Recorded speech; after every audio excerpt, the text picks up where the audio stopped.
இன்றைக்கி வீடியோவில் நம்ம பார்க்க போகிற ரெசிபி மிளகு சாதம் எப்படி செய்கிறதுன்னு பார்க்கலாங்க. இது செய்கிறதுக்கு ஒரு 5 நிமிஷம் தாங்க ஆகும். லஞ்சுக்கு ஒரு பெஸ்ட்டான வெரைட்டி ரைஸுங்க. இப்போ அடிக்கிற மழைக்கும் குளிருக்கும் சாப்பிட தொண்டைக்கு ரொம்பவே இதமாக இருக்கும்.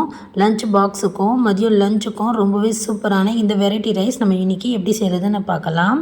இப்போது இந்த மிளகு சாதம் பண்ணுறதுக்கு ஃபஸ்ட்டு ஒரு மசாலா வறுத்து அரைச்சிக்கலாங்க. அதுக்கு கடாயில் 1 டேபிள் ஸ்பூன் மிளகு, ஒரு 1/4 ஸ்பூன் சீரகம் சேர்த்துக்கோங்க. கூடவே 1 டேபிள் ஸ்பூன் உளுத்தம் பருப்பு, அது கூட 1 டேபிள் ஸ்பூன் கடலை பருப்பும் சேர்த்துட்டு நல்ல வாசனை வர வரைக்கும் பருப்பு மிளகு எல்லாமே நல்லா ஃப்ரை பண்ணி எடுத்துக்கோங்க. நம்ம மிளகு சாதத்துக்கு வெறும் மிளகுத்தூள் மட்டும் சேர்த்து செய்கிறத விட இந்த மாதிரி நீங்கள் ஒரு மசாலா அரைச்சி சேர்த்து செஞ்சு பாருங்கள். சாப்பிட ரொம்பவே அருமையாக இருக்கும். இப்போ இது எல்லாமே நல்லா ஃப்ரை ஆகிடுச்சுங்க. நம்ம மிக்ஸி ஜாருக்கு சேர்த்துக்கலாம். ஒரு சின்ன மிக்ஸி ஜாரில் சேர்த்துட்டு நல்லா ஃபைன் பவுடராக அரைச்சி எடுத்துக்கோங்க. இப்போ நம்ம இந்த மிளகு சாதம் பண்ணுறதுக்கு ஒரு 2 பேர் சாப்பிட்ற அளவுக்கு சாதம் வடித்து எடுத்து வச்சுருக்கேங்க. சாதம் வடிக்கும்போது உப்பும் கொஞ்சம் எண்ணெய் சேர்த்து நல்லா உதிரியாக வடித்து எடுத்துக்கோங்க. இப்போது இந்த மிளகு சாதம் தாளிக்கிறதுக்கு கடாயில் ஒரு 2 ஸ்பூன் அளவுக்கு நெய் சேர்த்துக்கிறேங்க. இந்த மிளகு சாதத்துக்கு நெய் தாங்க பெஸ்ட்டு. மிளகோட அந்த காரம் கட்டுப்படுத்தும், சாதமும் நல்ல மணமாகவும் இருக்கும். இப்போ நான் நெய் சேர்த்துருக்கேன். உங்களுக்கு விருப்பம் இல்லைன்னா நீங்கள் எண்ணெய் கூட சேர்த்து செஞ்சுக்கோங்க. இப்போ தாளிப்புக்கு 1/2 ஸ்பூன் கடுகு சேர்த்துட்டு 1 ஸ்பூன் உளுத்தம் பருப்பு, 1 ஸ்பூன் கடலைப்பருப்பு, ஒரு 1/4 ஸ்பூன் சீரகம் சேர்த்துட்டு நல்லா ஃப்ரை பண்ணிக்கலாம். இப்போது இந்த பருப்பு எல்லாமே ஓரளவுக்கு நல்லா செவந்து வறுபட்டு வந்ததும் ஒரு 3 வரமிளகாய் கிள்ளி சேர்த்துக்கிறேங்க. இது கூட 1 டேபிள் ஸ்பூன் அளவுக்கு நான் முந்திரி சேர்த்துருக்கேன்.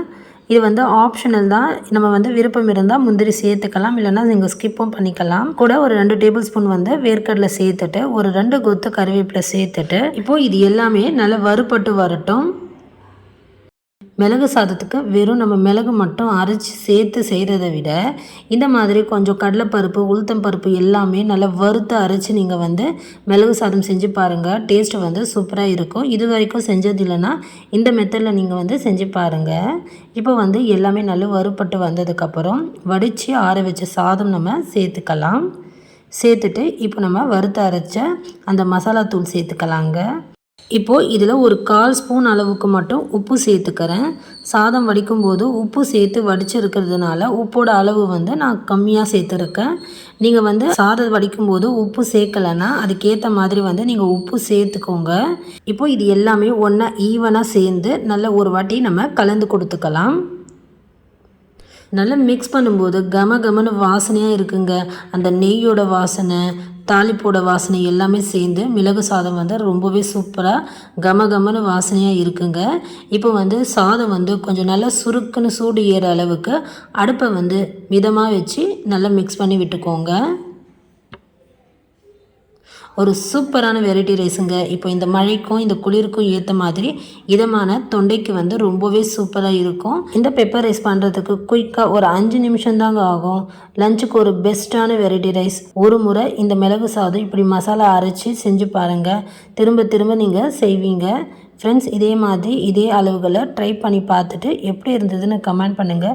இந்த வீடியோ பிடிச்சிருந்தால் வீடியோக்கு லைக் கொடுங்க. இது வரைக்கும் நம்ம சேனலை நீங்கள் பார்க்காம இப்போ தான் ஃபஸ்ட் டைம் நம்ம சேனலை பார்க்குறீங்கன்னா சப்போர்ட் பண்ணுங்கள். கோமதி ஃபுட் சேனலை சப்ஸ்கிரைப் பண்ணி வச்சுக்கோங்க. இந்த மாதிரி நல்ல சூப்பரான ரெசிபிஸோடு உங்களை மறுபடியும் நான் சந்திக்கிறேங்க. நன்றி, வணக்கம்.